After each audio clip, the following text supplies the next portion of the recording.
Creighton, are they in this or no? Yeah, dude. Okay. They're an 8 seed. Are they? They play Kansas State. Do we think they're going to do anything good? Yes. Okay. Yeah. I mean, we don't even need to talk about my Tar Heels because they're going to be awesome. Yeah. Are we live? Mm-hmm. Oh, we're live.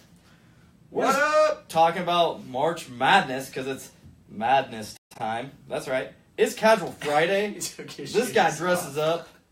I'm not afraid to show my appreciation for the Tar Heels and go Cash Friday.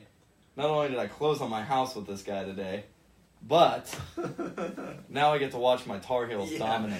Yeah. And hopefully not get another upset like he's pretty excited about March Madness, as you can see. Happy Friday, guys. Levi apparently doesn't like basketball. I mean, I like it, but I'm not following it as close as you are. I mean, let's be real. Levi knows his loans and he knows money, but he does not know basketball. I mean, I'll play. If you want a ball out there, I'll play, but I'm not going to watch it and follow it that much. At least you use the correct term. Ball. You want a ball. I like it.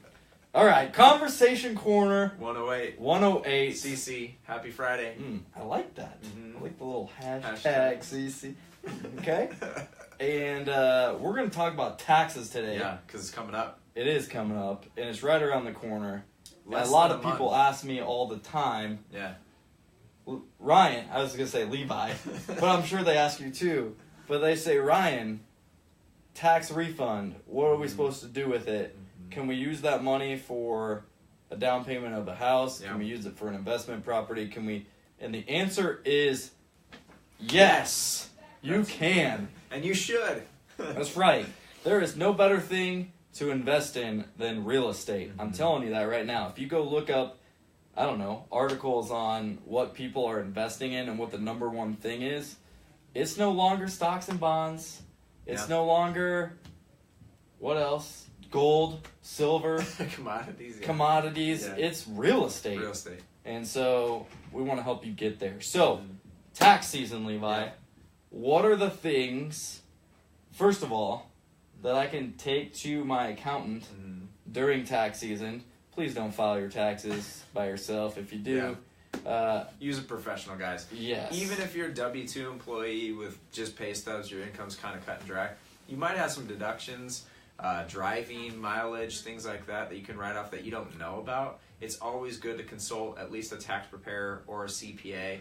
Tax preparers tend to be a little bit cheaper, but you need to make sure that they're registered and certified before they look at your financial information, obviously. But they're going to be able to give you some advice. I mean, you go to professionals because it's what they do for a living, so lean on someone else for the things that you don't know, and look towards them to see, what your best financial situation is as far as your taxes go. You might be able to get more money back.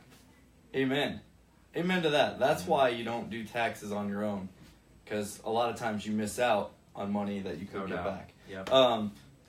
And you're not necessarily held liable so much if you were to get audited or something. Now you have somebody else to kind of lean back on. Exactly. Anyways. Yep. Okay, there's the spiel there. So what to bring with? You said so if I bought a house, let's go there first.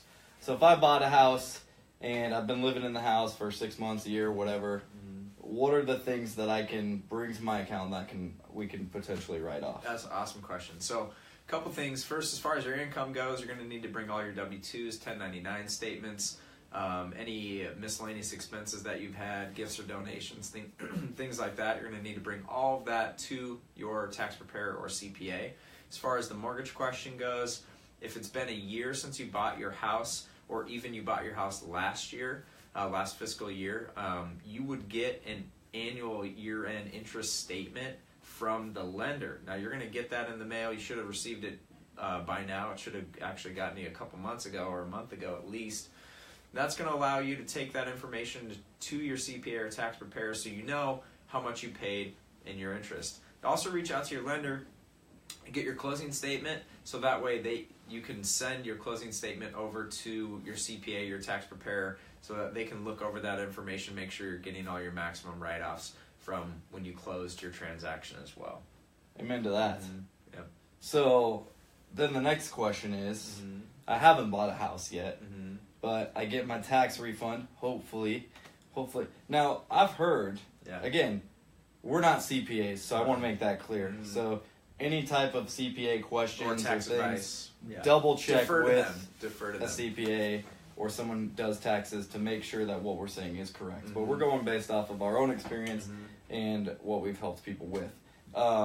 With that being said, I've heard them say, you know, you want to break even come tax time. You know, you don't necessarily want a refund or whatever, although refunds are nice to get when you get them. So if you are getting a refund, you basically can use that money now to basically purchase a house. Yeah. So how does that work? How low of a percentage do we need in order to put down for a house right now? What's that look like? Well, that question's tough to answer because there's options all the way down to 0% down. So it just depends on what your unique financial situation is and what your goals are. Tons of different loan options available: first-time home buyer options, rural loans, VA, things like that. So that's really up to speaking with your lender. If you don't have a lender, you can of course reach out to myself. I'm happy to help go over what those different options for you are. As far as the money that you're getting back, though, the cool thing with the tax refund, when you meet with your CPA or your tax preparer, they're going to be able to work up your tax returns. Most of them do an e-file. Once they go to submit your e-file, you're going to get a copy of what your actual return is from your CPA or your tax preparer.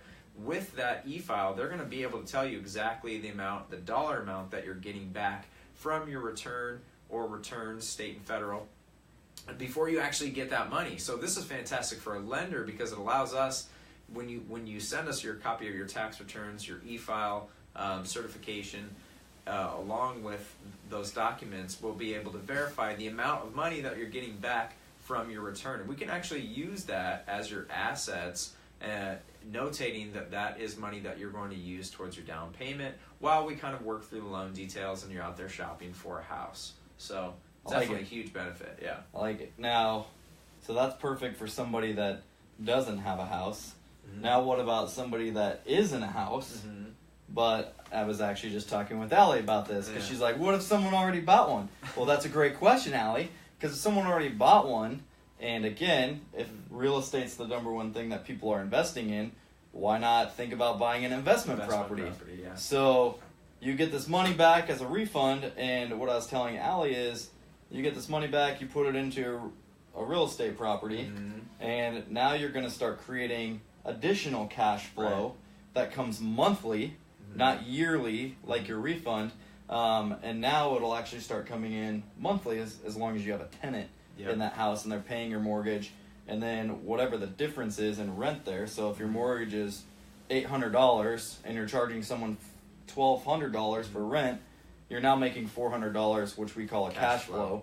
And now you've got $400 a month coming in on top of the rest of your stuff. So your mortgage is already getting paid. It's getting paid on by that the second renter. house. Yep. And now you're making $400 a month as opposed to just wait until the end of the year to get a cash refund, which then you're also going to have more stuff to write off come tax season the next time around. Exactly. Which is awesome. So and the snowball effect happens. Exactly. Any comments or anything? Any questions, guys? Let us know. We got nothing? That's all right. This is good stuff. I know, it's a Although rainy... it's rainy. It's a rainy Friday. I would think people are hunkered down in their house. They're probably surfing Facebook right now. I mean, right on. And they're watching March Madness. That's probably what's happening. That's right. Everybody's watching March Madness. They're not watching us and our cool socks. And yours are way better than awesome. mine, though, I'm gonna have to get you like some Creighton socks or something, bro. I took Huskers. So okay. Husker socks. All right, we'll take Husker socks. Saying, Go Huskers. Go Big Red. Which, by the way, I heard our spring's been going pretty good. Football. Dude, I know. I know now we're switching to football. Yeah. But anyways, we'll get there. Different conversation. That's right. So if there's no questions, that's our conversation corner for this Friday. To recap, though, guys, don't want to cut you out, but to recap, even if you don't want to buy a house, if you're not in the market right now and you're not a homeowner and you're not looking to purchase a house at this time, use your return wisely, guys. Don't go out there and change your lifestyle. We were talking before we started shooting the video about Dave Ramsey, all of his financial advice, things like that, about being debt-free. Some of those principles we definitely agree with. Some of them we don't, obviously, when it comes to financing a house and things like that. But use that money to pay off. Hey, if you got a credit card, maybe it's got a high interest balance, your NFM, everybody's got an NFM, a little bit of that going on. Pay that off. Use that to alleviate some more cash flow in your income every single month instead of going out and, you know, maybe buying that new TV that you're looking at or buying that new car or something like that. Use your refund to invest in yourself, pay off some of your debt, or maybe put that money into some other financial thing that can help you grow your wealth long term. That's good stuff, bro. Yeah. I like that because I always tell people when they're buying a house, you don't want to put yourself in a position where you feel strapped every month. And you feel strapped a lot of times because you've got all these other debts that you're paying off on top of a mortgage. If you get rid of some of those things, then you at least have some leeway and you don't feel as strapped and you feel a lot better and at peace. No doubt. About your lifestyle and about being in a home. So if you guys have any questions, if you or someone you know is looking to buy a home within the next year, we would love to sit down with you and grab some coffee, answer any questions that you have. I promise you I won't be looking like this. This actually was a challenge from one of the ladies down in our office that said, I bet you won't wear your jeans and your socks like that all day long. And I was like, oh, who was it? You're wrong. Shout her out. Janet, I'm shouting you out. I'm shouting you out, Janet, because I was like, come on, bring it. I'll do it all day long. I'm not afraid. Proof. I'm not afraid. Proof. When somebody gives me a challenge, if you don't know me, I live up to that challenge, and I don't stop until it's accomplished. So, wow. I mean, that's just how I do things. That's a bold thing to put out there on Facebook. Now everybody knows your weakness. That's true. That's true. But that's just the way I roll. So, anyways, I'm not afraid about what other people think, man, because I just do my thing, and I'm real and authentic, and so are you, and that's why I love this guy. So anyways, hey, props to this guy too today. This guy has 4 closings today. All right. And he's kind of a big deal, so I wanted to give him a shout out because that's awesome. Congratulations, my friend. Thanks. Happy Friday. Enjoy the March Madness. Go Tar Heels. All right. See you guys.